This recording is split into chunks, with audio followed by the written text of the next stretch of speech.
Story 1. The Poisoned Candy. The Curse of the Sweet Tooth. In the quaint town of Willowbrook, nestled between rolling hills and a dense forest, Halloween was the most anticipated night of the year. Little Timmy, a wide-eyed boy with an insatiable sweet tooth, eagerly ventured out into the night with his friends. The moon hung low in the sky, casting an eerie glow over the neighborhood. Timmy's bag filled with an assortment of candies, each piece promising a sweet delight. As the night wore on, he indulged in his treats, unaware of the sinister plot unfolding. By the time Timmy reached home, a peculiar feeling settled in his stomach. His laughter turned to cries of agony as the poison took its toll. His parents, alarmed by his pain, rushed him to the hospital. Doctors, baffled by his condition, worked tirelessly to save the young boy's life. In the end, Timmy survived, but the incident left an indelible mark on the town. Halloween, once a night of innocent revelry, now carried a dark shadow. Parents became vigilant, inspecting every piece of candy, fearing the curse that had befallen their beloved Timmy. Years passed, and the legend of the poisoned candy lingered, a chilling cautionary tale for generations to come. Timmy, now a young man, became an advocate for Halloween's safety, ensuring no child ever suffered as he had. His house transformed into a beacon of light, offering safe treats and warm smiles to the children of Willowbrook, reminding them that even in the face of darkness, there could be a glimmer of hope. Story 2. The Masked Man. The Enigma of the Hollow Eyes. Katie's excitement bubbled over as she donned her witch costume, complete with a hat adorned with silver stars. With each step, her cloak swirled around her, and her laughter filled the crisp autumn air. The night was alive with the rustle of leaves and distant echoes of trick-or-treaters.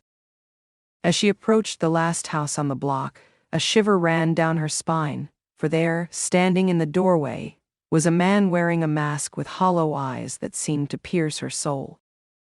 Instinctively, Katie turned away, her heart pounding in her chest. But the masked man followed, his footsteps silent, blending seamlessly with the fog that hung in the night air.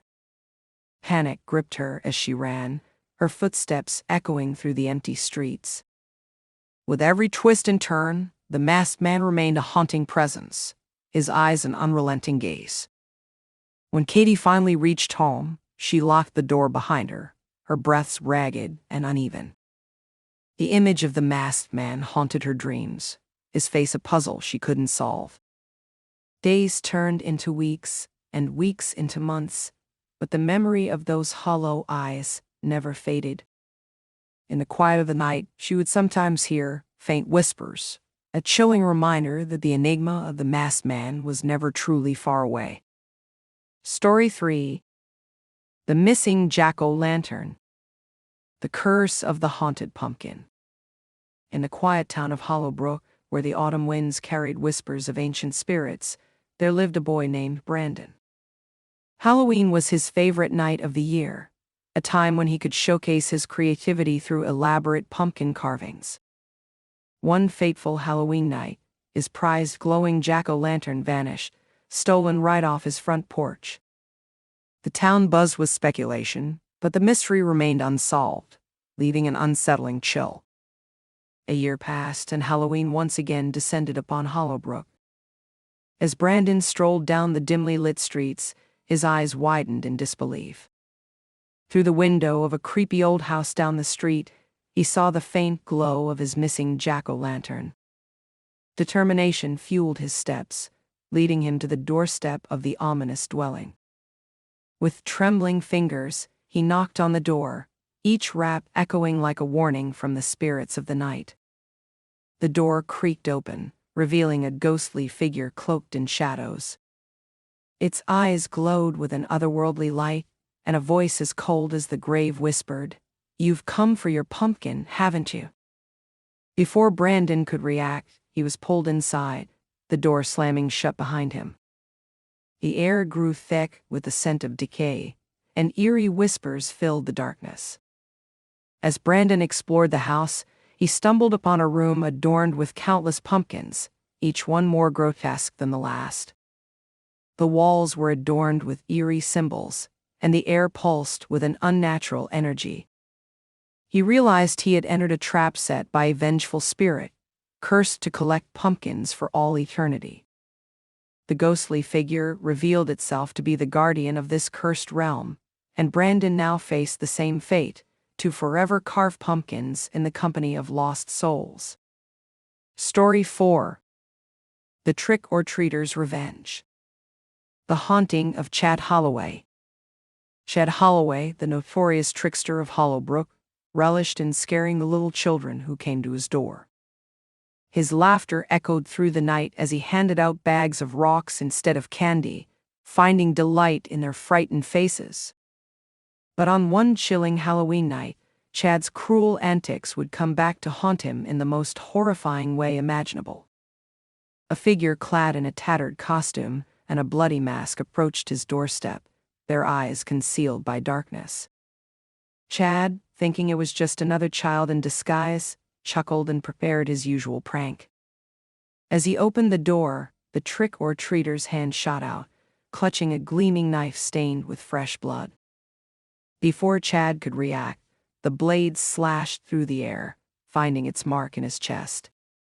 His screams pierced the night, but no one came to his aid. The trick-or-treater, now revealed as a vengeful spirit seeking retribution, whispered words of ancient curses and revenge into Chad's ears.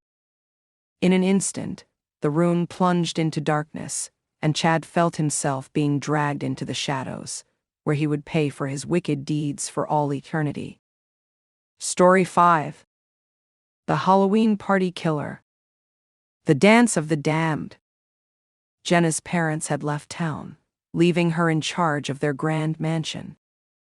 Eager to impress her friends, she threw a lavish Halloween bash, filling the mansion with laughter, music, and the scent of pumpkin spice. The night was alive with the energy of youth, the festivities reaching a crescendo as the clock struck midnight. Suddenly, the lights flickered and died, plunging the mansion into pitch darkness. Shrieks of terror echoed through the halls as guests stumbled in the dark, desperately searching for an escape. When the lights came back on, the partygoers gasped in horror. Jenna's lifeless body hung from the rafters, her eyes wide open in eternal shock. Panic seized the guests, their attempts to flee thwarted by an unseen force. Whispers filled the air, weaving tales of a malevolent spirit seeking vengeance for a long-forgotten sin. The atmosphere grew heavy with dread, as the room filled with an otherworldly presence. Ghostly figures emerged from the shadows, their eyes glowing with an otherworldly light. The dance of the damned had begun, a spectral waltz that ensnared the living and the dead. The partygoers found themselves trapped in a macabre ballroom, forced to twirl and sway with the vengeful spirits. Each movement fueled the fury of the Halloween party killer, their laughter echoing through the night. To this day, the Grand Mansion stands as a haunting reminder of that fateful Halloween night. Those who dare to venture inside can still hear the echoes of the Dance of the Damned, a chilling melody that warns of the consequences of their sins. Hollowbrook, once a town of joyous celebrations, now shrouded in darkness, serves as a cautionary tale, a reminder that on Halloween night, the spirits of the past may rise to claim their revenge.